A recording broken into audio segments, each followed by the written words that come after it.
Friends, मैं ज्योति हूँ और आप सभी का मेरे इस YouTube चैनल पर स्वागत है। फ्रेंड्स, आज की इस वीडियो में हम नृजातीय आंदोलन के बारे में पढ़ेंगे।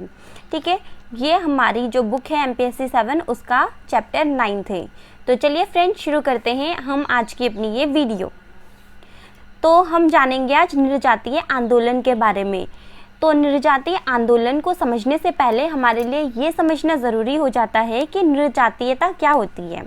ठीक है, तो नृजातीयता का आशय एक ऐसे समूह से लगाया जाता है जिसमें एक समान विशेषताएं, रीति रिवाज व प्राचीन संस्कृति हो।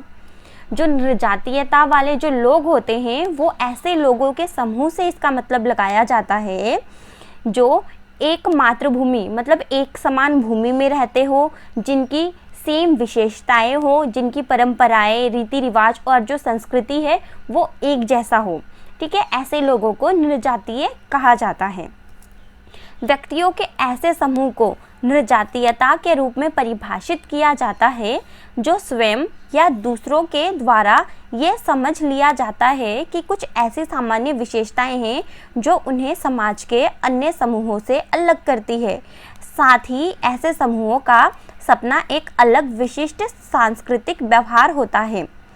इसका मतलब क्या है कि नृजातीय जो लोग होते हैं वो ऐसे लोगों का समूह होते हैं जो लोग या तो खुद को दूसरों से अलग समझते हैं या फिर जो दूसरे लोग होते हैं वो दूसरे लोग उनको अपने से अलग समझते हैं। और जो नृजातीय लोग होते हैं इनकी कुछ ऐसी विशेषताएं, ऐसी कुछ सामान्य विशेषताएं होती है जो उनको समाज से जो है अलग करती है या फिर समाज के जो अन्य समूह होते हैं उनसे अलग करती है। और ऐसे समूह क्या करते हैं, जो नृजातीय लोग होते हैं, नृजातीय समूह वाले जो लोग होते हैं उनका सपना क्या होता है, उनका सपना अपने लिए जो है एक विशिष्ट पहचान बनाना और एक अलग विशिष्ट सांस्कृतिक व्यवहार करना होता है। ठीक है, आई होप कि आपको अच्छे से समझ में आ गया होगा नृजातीयता का मतलब। ठीक है, अब हम जानेंगे जो नृजातीय आंदोलन है वो क्या है, नृजातीय आंदोलन क्यों हुआ था। नृजातीय आंदोलन नृजातीय समुदाय की पहचान तथा उनके हितों को सुरक्षित और अधिक संरक्षित करना है। जो नृजातीय लोग हैं उन लोगों की अलग पहचान, अलग संस्कृति और अलग विशेषताएं होती हैं और ये लोग जो है अपनी इन संस्कृतियों को बचा कर रखना चाहते हैं, इनका संरक्षण करना चाहते हैं। जब इन लोगों को लगता है कि इनकी संस्कृति, इनकी विशेषता, इनकी जो पहचान है इसका जो है हनन हो रहा है, इसका जो है नुकसान किया जा रहा है कहीं ना कहीं, तब वे अपनी पहचान के लिए जो है अपनी पहचान को बचाने के लिए आंदोलन करते हैं। इसी को जो है नृजातीय आंदोलन कहते हैं। प्राचीन समय से ही भारत विभिन्न धर्मों, संप्रदायों, संस्कृतियों, प्रजातियों और जाति व जनजातियों का देश रहा है। जैसे कि हम सबको पता है जो भारत है वो विविधता भरा देश है और यहाँ पे विभिन्न धर्म, संप्रदाय, जाति, प्रजाति के लोग जो है स्टार्टिंग से ही रहते हैं। इन सब की भारत में सामाजिक सांस्कृतिक स्वरूप में महत्वपूर्ण भूमिका है और भारत की जो सामाजिक और जो सांस्कृतिक स्वरूप है इस स्वरूप में इन लोगों का जो है महत्वपूर्ण जो है योगदान है, महत्वपूर्ण भूमिका है। समय के साथ साथ अपनी पहचान को और मजबूत बनाने हेतु जनजातियों द्वारा और अधिक दावा किया जाना, इससे अधिकारों की मांग बढ़ गई। तो क्या हुआ फ्रेंड्स, समय के साथ साथ जैसे जैसे समय बीतता गया वैसे वैसे जो लोग हैं, अलग अलग संस्कृति, संप्रदाय, प्रजाति या फिर जनजाति के जो लोग हैं, समय के साथ साथ उन्होंने क्या किया, उन्होंने अपनी पहचान को और अधिक मजबूत बनाने के लिए जो है अपने लिए अधिकारों की मांग शुरू कर दी। ठीक है, तो इसी मांग को नृजातीय आंदोलन की संज्ञा दी गई। क्या हुआ था, जब समय के साथ साथ जो नृजातीय लोग थे या फिर विभिन्न संप्रदाय, संस्कृति के जो लोग थे, जब इन्होंने अपनी पहचान को और अधिक मजबूत करने के लिए जो है अधिकारों की मांग करनी स्टार्ट कर दी। ठीक है, तो तभी से जो है ये एक तरीके से हम बोल सकते हैं कि आंदोलन स्टार्ट हो जाता है। यही से जो है नृजातीय आंदोलन की बात जो है आ जाती है। नृजातीय आंदोलन के अध्ययनार्थ दृष्टिकोण। अब हम नृजातीय आंदोलन के लिए जो दो दृष्टिकोण अपनाए जाते हैं उसके बारे में बात करेंगे। तो वो दृष्टिकोण है, एक तो प्राचीन कालीन दृष्टिकोण है, एक करणवादी दृष्टिकोण है। जो प्राचीन कालीन दृष्टिकोण है इसका क्या कहना है, इसके अनुसार किसी भी नृजातीय समुदाय के पास कुछ उसकी विशेषताएं होती है। ये विशेषता उन नृजातीय समुदाय को उत्तराधिकार में प्राप्त होती है। जैसे कोई समुदाय के लोग होते हैं, उनके पास क्या होती है, उनकी संस्कृति या कुछ ऐसी उनमें विशेषताएं होती है जो उनको कहीं से अर्जित नहीं करनी पड़ती, ठीक है, जो उनको जो है उत्तराधिकार में मिलता है। उदाहरण के लिए हम देख सकते हैं जैसे संस्कृति, उनकी अपनी एक अलग संस्कृति होती है, उनकी अपनी अलग भाषा होती है, रीति रिवाज होते हैं, धर्म होते हैं, ठीक है। तो ये प्राचीन कालीन दृष्टिकोण है। इसी तरह अन्य नृजातीय समूहों के पास कुछ उत्तराधिकार से प्राप्त कुछ गुण होते हैं, ठीक है। तो प्राचीन कालीन दृष्टिकोण में क्या है, प्राचीन कालीन दृष्टिकोण में यही है कि जैसे कुछ समूह होते हैं, उनके पास क्या होते हैं, अपनी खुद की संस्कृति, भाषा, रीति रिवाज, धर्म, ये सारी चीज़ें जो है इनको उत्तराधिकार में ही मिले हुए होते हैं, इनको अलग से अर्जित करने की ज़रूरत नहीं होती। इसी को जो है प्राचीन कालीन दृष्टिकोण बोलते हैं। दूसरा है करणवादी दृष्टिकोण। इसका क्या अर्थ है, जो करणवादी दृष्टिकोण के जो विद्वान हैं, इन्होंने नृजातीय आंदोलन के जन्म से वास्तविक और कल्पित दोनों कारकों को उत्तरदायी माना है। जो ये करणवादी दृष्टिकोण के जो विद्वान हैं, उन्होंने नृजातीय आंदोलन के लिए जो है वास्तविक और कल्पित दोनों कारकों को ही उत्तरदायी माना है। उनका मानना है कि नृजातीय समुदाय का निर्माण कल्पित लक्षणों के आधार पर होता है, ठीक है। जो करणवादी है उनका मानना है कि जो नृजातीय समुदायों का जो निर्माण है वो कल्पित लक्षणों के आधार पर होता है, ठीक है। तो चलिए हम आगे बढ़ते हैं। अब स्वतंत्रोत्तर काल में नृजातीय आंदोलन। उपनिवेशोपरांत काल में नृजातीय एकजुटता को भारत के लगभग सभी बड़े भागों में देखा गया। ये एकजुटता भारत में उत्तर पूर्व के नागाओं से प्रारंभ होकर दक्षिण के तमिलनाडु राज्य तक विस्तारित है। ये उत्तर पूर्व में नागाओं द्वारा भारतीय संविधान न स्वीकारने से शुरू होकर द्रविड़ और भाषाई राज्यों के निर्माण तक विस्तारित हुआ। तो हमें पता है कि नृजातीय आंदोलन, जो नृजातीयता आंदोलन है, या फिर उपनिवेशवाद काल में क्या था कि जो भारत के लोग हैं वो एकजुट होकर रहते थे, ठीक है। लगभग सभी बड़े क्षेत्रों में जो है इनकी एकजुटता देखी जा सकती थी, ठीक है। तो सबसे ज़्यादा हम कहाँ देखते हैं, भारत के उत्तर पूर्व में जो नागा है, जो नागालैंड के लोग थे, उनसे शुरू होकर दक्षिण के जो तमिलनाडु है, ठीक है, तमिलनाडु राज्य तक जो है विस्तारित हुआ है। इन्होंने क्या किया, जो उत्तर पूर्व में जो नागा थे, जो जिन्होंने जो है नागालैंड की मांग की थी, उनके द्वारा भारतीय संविधान को न स्वीकारना, उन्होंने जो है भारतीय संविधान को नहीं स्वीकारा था, खुद को जो है वो भारतीय नहीं मानते थे। इसके अलावा द्रविड़ और भाषाई राज्यों के निर्माण तक विस्तारित है। भारत के जो विभिन्न क्षेत्र हैं, विभिन्न क्षेत्रों में जो विभिन्न लोग हैं, विभिन्न संस्कृति के लोग हैं, इन्होंने जो है अपनी एकजुटता के लिए, अपनी पहचान के लिए अलग अलग टाइम पर जो है क्या किया, आंदोलन किया, अपने लिए जो है अलग अलग राज्यों की मांग की, ताकि उनकी पहचान, उनकी भाषा, उनकी संस्कृति जो है बची रहे। नृजातीय एकजुटता जाति, भाषा और धर्म पर आधारित होती है। जो नृजातीय एकता होती है, एकजुटता होती है, ये जाति, भाषा और धर्म पर आधारित होता है, और ये अपना आंदोलन पृथक राज्य के निर्माण हेतु चलाते हैं। जैसे मैंने बताया था आपको कि जो विभिन्न समुदाय, जाति या धर्म के लोग हैं, वो अपनी पहचान को बनाए रखने के लिए जो है अलग राज्य की मांग करते हैं। जैसे दक्षिण भारत में आंध्र प्रदेश राज्य का निर्माण तथा पंजाब और कश्मीर राज्य की मांग नृजातीय एकजुटता का परिणाम है, ठीक है।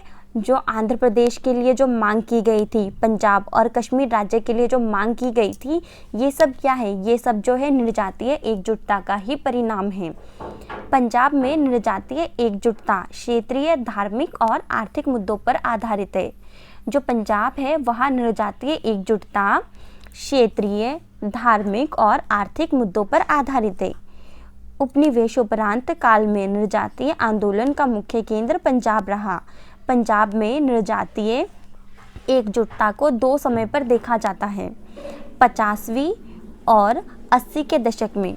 80 के दशक में खालिस्तान राज्य की मांग की जा रही थी। इस प्रकार जम्मू कश्मीर में भी भाषा, धर्म और भौगोलिक कारकों के आधार पर नृजातीय एकजुटता हुई। भारत में अनेक नृजातीय आंदोलन हुए, जिससे भारत को परेशानियों का सामना करना पड़ा। तो जो भिन्न जो टाइम पीरियड था, ठीक है, अलग अलग समय में जो है भारत में जो है अलग अलग समुदाय के लोगों ने अपने लिए अलग राज्य की मांग करने के लिए जो है आंदोलन चलाए, ठीक है, जिसके बहुत सारे एग्जाम्पल मैंने दे दिए हैं। और कश्मीर में जो है धर्म, भौगोलिक, भाषा, इन आदि चीज़ों पर जो है लोगों ने जो है अपने लिए अलग राज्य की मांग करना स्टार्ट कर दिया था, ठीक है। तो हम सबको पता है कि समय समय पर जो है अलग अलग राज्य से या अलग अलग क्षेत्र से जो है अपने लिए अलग राज्य की मांग जो है की जाती रही है, जिस वजह से जो भारत सरकार है उसको बहुत सारी समस्या का जो है सामना करना पड़ा। अब हम पढ़ेंगे जनजातियों के विशेष संदर्भ में नृजातीय आंदोलन। तो सबसे पहले हम ये जान लेते हैं कि जो जनजातियां हैं वो क्या होती है। जनजाति एक ऐसा मानव समूह है जिसका एक संस्कृति, भाषा, राजनीतिक संगठन और व्यवसाय होता है तथा जो सामान्य रूप से रीति रिवाज का पालन करते हैं, ठीक है। एक बार मैं फिर से बता देती हूँ, जनजातियाँ क्या होती है। जनजाति एक ऐसा मानव समूह होता है जिसका एक संस्कृति, जिनकी जो है एक संस्कृति होती है, एक भाषा होती है और एक राजनीतिक संगठन होता है और व्यवसाय भी एक होता है तथा जो सामान्य रूप से रीति रिवाज का पालन करते हैं। ऐसे लोगों के समूह को क्या बोलते हैं? जनजातियाँ। अब जो रिवर्स है, इनका क्या कहना है जनजाति के संदर्भ में? जो रिवर्स है, इनका कहना है कि जनजाति एक ऐसा सरल प्रकार का सामाजिक समूह है जिसके सदस्य एक सामान्य भाषा का प्रयोग करते हैं तथा युद्ध आदि सामान्य उद्देश्यों के लिए सम्मिलित रूप से काम करते हैं। जो रिवर्स है, उनका कहना है कि जनजाति वैसे लोगों का एक सामाजिक समूह होते हैं जिसके जो सदस्य हैं वो सेम भाषा का प्रयोग करते हैं और युद्ध आदि जो चीज़ें होती है इसके सामान्य उद्देश्य के लिए जो है शामिल रूप से, मतलब इकट्ठे होकर जो है एकजुट होकर जो है कार्य करते हैं। उत्तर पूर्व भारत में जनजातीय नृजातीय आंदोलन। अब हम देखेंगे जो उत्तर पूर्व भारत है वहाँ पर जो जनजातीय नृजातीय आंदोलन हुए थे वो कैसे हुए थे, क्यों हुए थे या क्या है। भारत के उत्तर पूर्व में सबसे अधिक जनजातियां निवास करती है। जो भारत का उत्तर पूर्व जो इलाका है, जो एरिया है, यहाँ पर भारत की जो सबसे अधिक जनजातियां हैं वो निवास करती है। इसीलिए यहाँ जनजातीय आंदोलन जो है अधिक हुआ है। यहाँ की जनजातियां अधिक रूप से बौद्ध धर्म या ईसाई धर्म अपनाती हैं। जो उत्तर पूर्व भारत की जो जनजाति है वो अधिक रूप से बौद्ध या ईसाई धर्म अपनाती है। वह गैर जनजातियों द्वारा भी अधिक संख्या में बौद्ध धर्म और ईसाई धर्म को अपनाया जाता है। यहाँ जितने भी आंदोलन हुए हैं वे किसी न किसी मुद्दे पर एक दूसरे से मेल खाते हैं। भारत के उत्तर पूर्व एरिया में जितने भी आंदोलन हुए हैं वो किसी न किसी मुद्दे पर जो है एक दूसरे से मेल खाते हैं, या हम ये कह सकते हैं कि इनमें सामान्य रूप से एक ही लक्षण जो है हमें देखने को मिलता है। पर इनका मुद्दा भौगोलिक और क्षेत्रीय आधार पर टिका है। इनका जो मुद्दा है, इनका मुद्दा भौगोलिक और क्षेत्रीय आधारों पर जो है टिका होता है। ये अपनी संस्कृति और रहन सहन के कारण उत्तर पूर्व के अन्य जातियों से अलग है, पर भौगोलिक रूप से एक साथ रहते हैं, इसलिए इनकी समस्या भी एक जैसी है।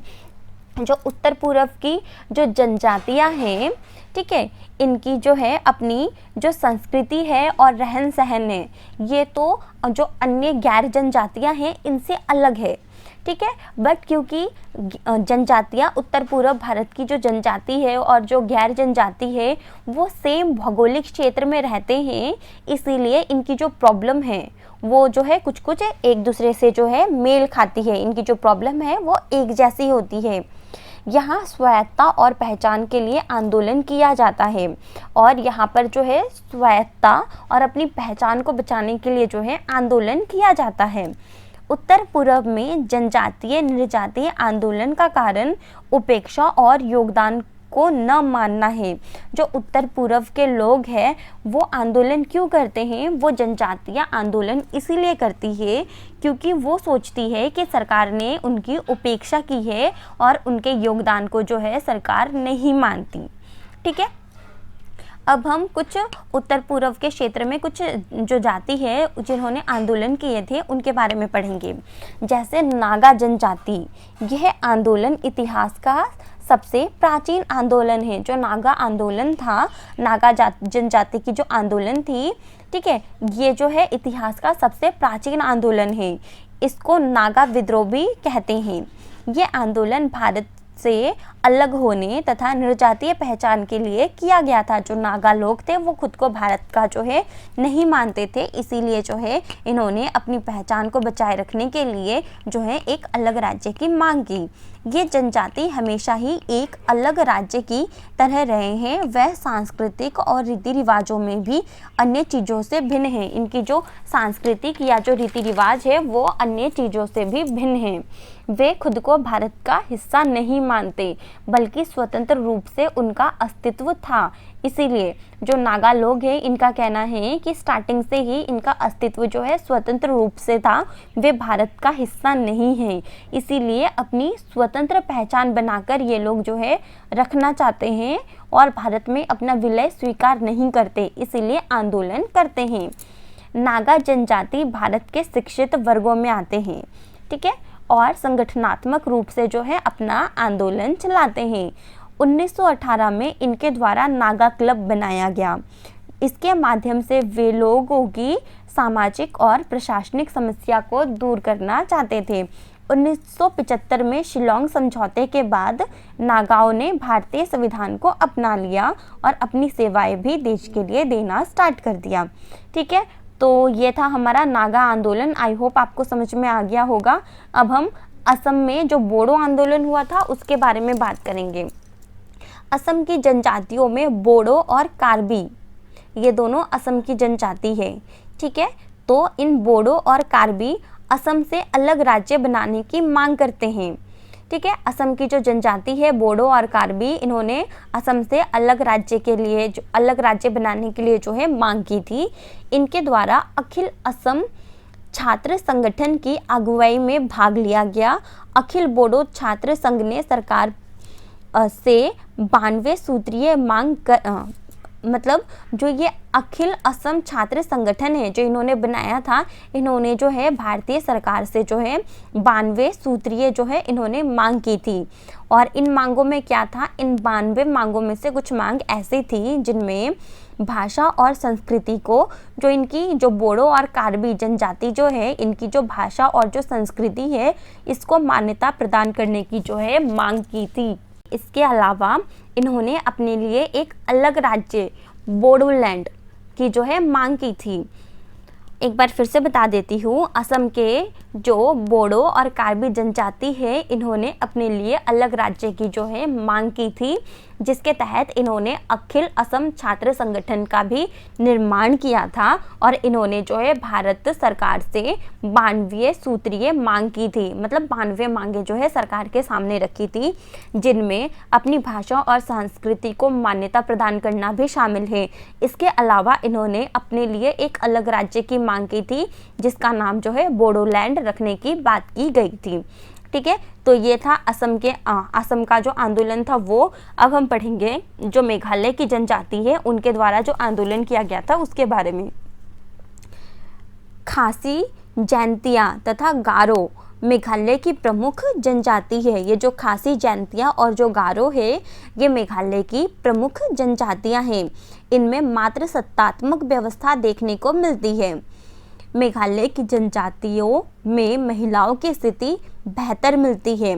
ये जो मेघालय की जनजातियां हैं इसमें मात्र सत्तात्मक व्यवस्था मिलती है, मतलब महिलाओं को, जैसे देश जो है पुरुष प्रधान कहलाता है, पुरुषों को ज़्यादा मतलब माना जाता है, वैसे ही यहाँ पे जो है स्त्री, मात्र सत्तात्मक का मतलब होता है मतलब जहाँ पे स्त्रियों का महत्व हो, सारी चीज़ों में उनको माना जाए। ठीक है, तो ऐसी व्यवस्था इनको यहाँ पे थी। तो मेघालय की जो जनजातियाँ जनजातियां हैं इनमें महिलाओं की स्थिति बेहतर मिलती है। मेघालय की जनजातियां व गैर जनजातियां एक साथ मिलकर रहती है। मेघालय में जनजातियों को अधिक सुविधा दी गई है। जो मेघालय की जो जनजातियां हैं इनको अधिक सुविधा दी गई है।